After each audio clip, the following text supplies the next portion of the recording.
4:30 in the morning, before the rooster, before the light, before my own eyes were fully open. My feet already knew the path to the kitchen in the dark. That was the first rule. Nobody had to say it out loud. I just knew it, the way you know the shape of your own hand.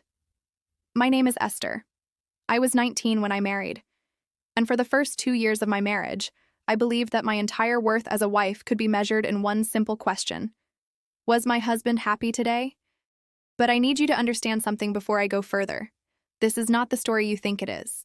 Let me take you back to the beginning. Because what happened to me did not happen in a single dramatic moment. It happened in 1,000 small mornings stacked one on top of another until one day I looked up and did not recognize the shape of my own life.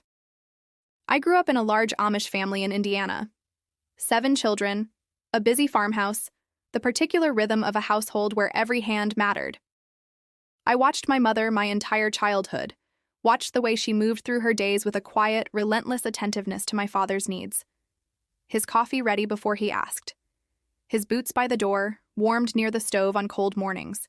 His favorite foods prepared without discussion, simply known, simply provided.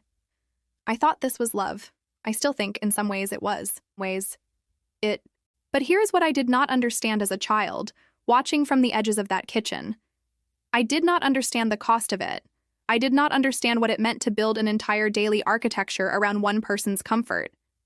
I found out 3 weeks after my own wedding. But before I tell you what happened in that kitchen, you need to understand something about the world I was standing in. Our community was not cruel. I want to say that clearly because I know how this kind of story can sound. Nobody handed me a list of rules on my wedding day.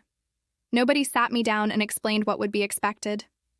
It arrived the way weather arrives, gradually, atmospherically, until you cannot remember a version of the sky that looked different. It started small. Jonas, my husband, was not a demanding man. I want to be clear about that because I think you might be imagining someone harsh, someone who barked orders. He was not that. He simply had expectations, quiet and absolute, the same expectations every man in our community had been raised to expect without ever having to ask for them. Breakfast on the table before he came in from the barn. Not close to ready. Ready. His coffee exactly the way he liked it. I learned this within the first week, through trial and the particular silence that followed getting it wrong. His shirts pressed a certain way. His evenings quiet, undisturbed by my own troubles or tiredness, because a man who worked the fields all day deserved to come home to peace. I did all of it, every single day. And here is the part I need you to really hear. I did not resent it at first. I want to be honest with you.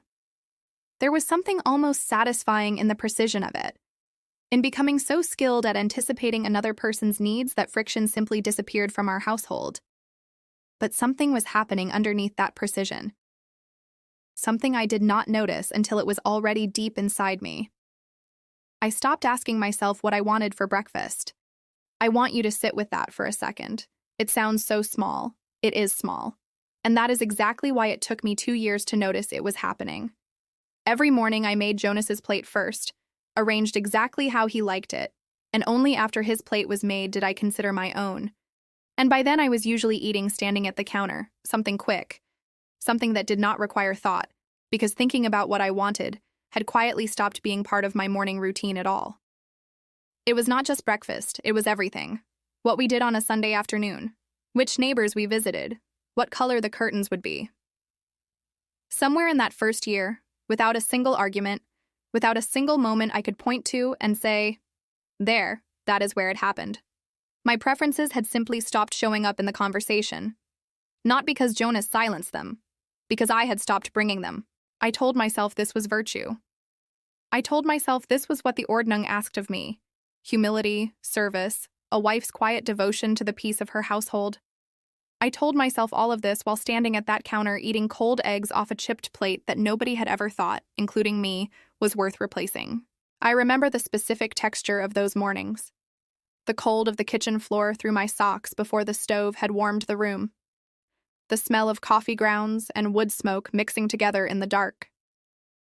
The particular quiet of a house where everyone else is still asleep and you are the only one awake, moving through your duties like a ghost who has memorized the layout of her own haunting. I want to ask you something right now, before I go further, have you ever done something so many times that you forgot you were choosing to do it at all? That is what those mornings became. Not a choice repeated, just a fact of the day, like the sun rising. Then came the morning that changed everything. It was an ordinary Tuesday. Nothing special about it. I was up before dawn, same as always, moving through the dark kitchen by memory.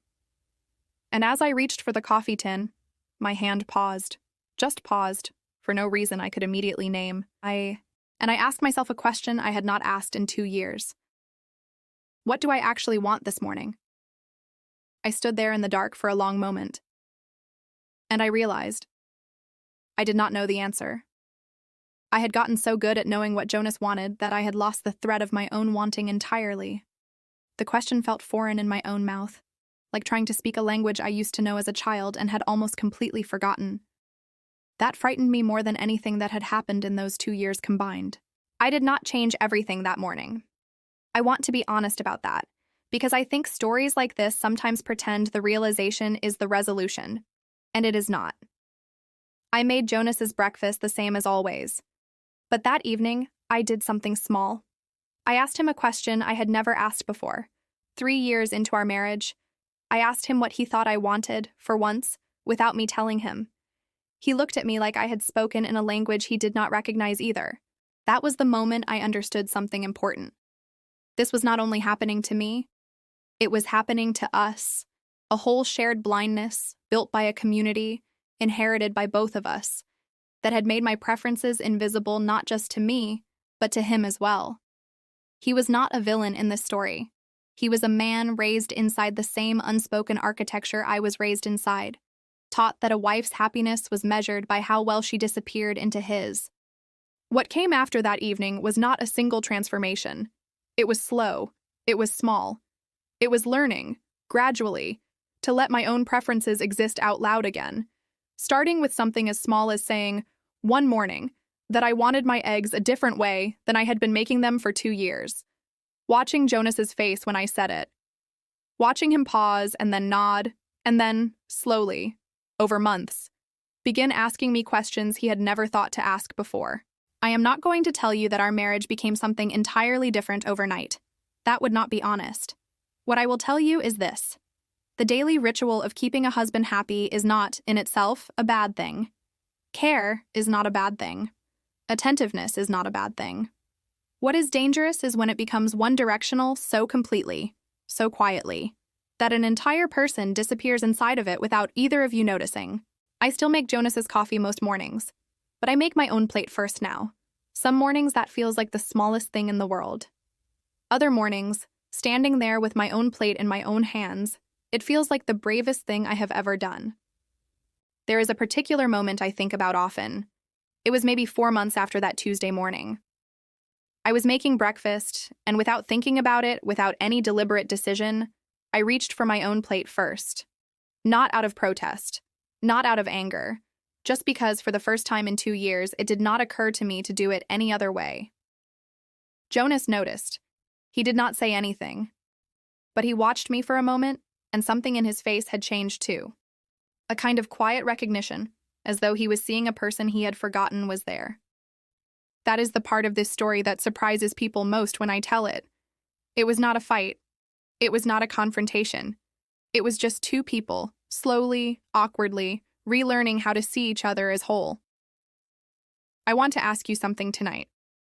In your own life, in whatever shape it takes, is there a version of yourself that quietly stopped showing up somewhere along the way? Not through any single betrayal, not through any dramatic moment, but through 1,000 small mornings of putting someone else's plate together first. I am not asking you to stop caring for the people you love. I am asking you something smaller and, I think, more important. I am asking whether you still know what you want for breakfast, because I did not, for 2 years. And finding my way back to that question was the beginning of finding my way back to myself.